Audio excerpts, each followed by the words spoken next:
Good morning, class. Welcome back to Mr. Covington's American History class. Hope everyone is well. Today I want us to accomplish two things. First, I want us to review briefly over what we talked about last time as we looked at the indigenous people and how they arrived here in North America. And secondly, I want us to look at the characteristics of the eastern woodland tribes of North America. If you would ask many people, when did America's history begin, you would get different answers. Some would say perhaps it was 1787 with the writing of the Constitution. Still others would say it was 1776 when the Declaration of Independence was written. Some would go back to 1607 with the founding of Jamestown. But America's history goes back 15,000 years ago. That's when the indigenous people arrived in North America.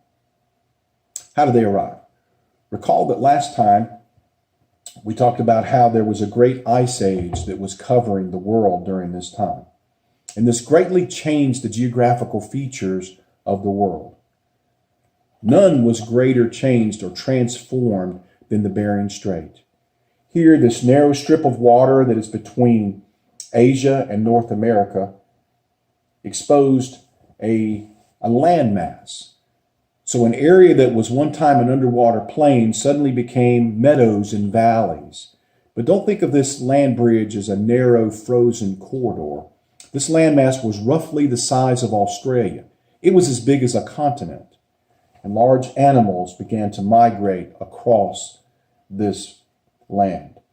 There were woolly rhinoceroses and mammoths and other herds of animals. And following them were Asian hunters. And these people began to spread out over many thousands of years throughout North and South America. So let's take a quick overview of the pre-Columbian indigenous people. Pre-Columbian simply means before Columbus arrived. So before Columbus arrived, there were some 600 different tribes across North and South America. They spoke different dialects. The population estimates range anywhere from 50 million, and this includes North and South America. So from North America to the tip of South America, there were about 50 million Native Americans. This number is mid-range, and if that sounds like a small number, this is about anywhere from 10% to 20% of the world population at the time. In North America, the estimates are anywhere from 4 to 6 million Native Americans in North America. To give you an idea of the size of this, this is the size of Colorado, or maybe the size of Maryland. So you got the population, and then one of the themes is that all of these Native Americans developed around the natural resources available to them. And that's why if you look at the next slide, as we arrange the Native Americans into different tribes, it's usually around a particular resource or resources that were available to them in those areas.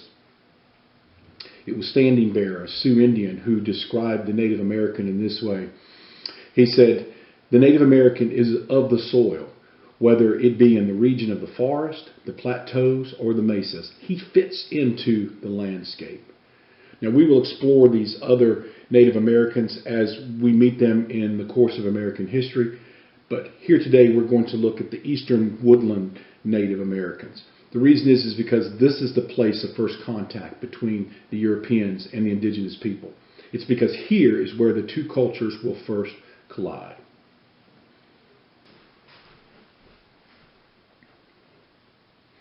As we begin to focus on the Eastern Woodland tribes, let's first see who these people were. The Eastern Woodland tribes. The Eastern Woodland tribes is made up of the Abenakis, the Shawnee, the Delawares, the Mohicans, and the Pequots. That's the Abenakis, the Shawnee, the Delawares, the Mohicans, and the Pequots. These Native Americans within the Eastern Woodlands shared some characteristics.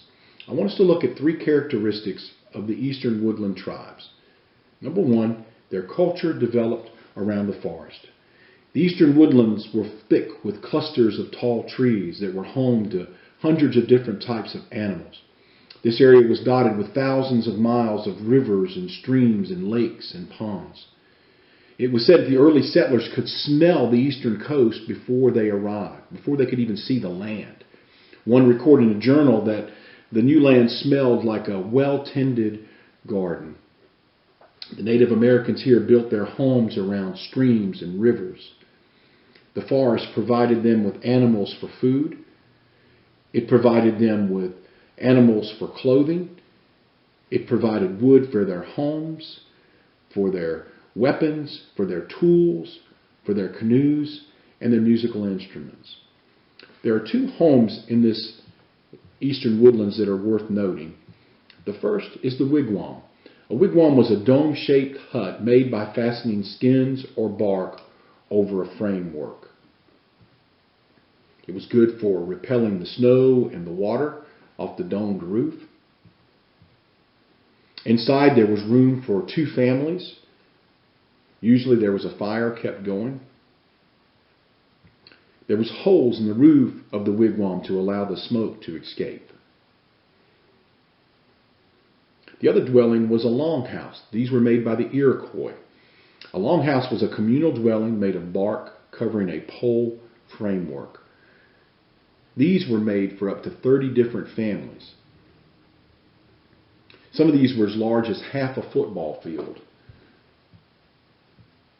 You can see on the inside the families had their own area where they lived. There was room for shelving. There was room for placing their animals, their skins, their blankets, their pots. On the outside, there was a place for the family emblem to be placed. Sometimes these places had palisades around them. A palisade is a fence for defense that's been put around the community. These could be anywhere from 10 to 12 feet tall. The second characteristic of the Native Americans in the eastern woodlands was that they were farmers. The Native Americans in this area were farmers. This meant that they had a sedentary or stationary life as opposed to the Native Americans in the plains who were nomadic. These folks were stationary, sedentary. They had a practice called Three Sisters farming. This is a practice of planting corn, beans, and squash together. And these three plants were beneficial to one another. The corn would be allowed to grow first, and then the beans and squash we planted beside it. The corn would then provide for the beans a place for it to go around, a trellis or a structure for it to grow around. The bean would in turn place nitrogen into the ground that was good for both the other plants. The squash would then grow across the ground, keeping moisture in and keeping the plants out, the unwanted plants. A third characteristic of the Native Americans of the woodlands was that they practiced a division of labor. There was a division of labor. The men were required to hunt and to fish, while the women prepared the meals. The women made the clothing, took care of the children, and planted and harvested crops. It's because here is where the two cultures will first collide. For the next class time, I'd like for you to send me any questions you have over the lesson we've just done, and we'll spend the first few minutes of the next time together answering some of those questions. Secondly, I'd like for you to look in your Google Classroom. I have downloaded some linked sites and some videos I'd like for you to look at that pertain to the material we've covered today. Have a great day, and we'll see you next time.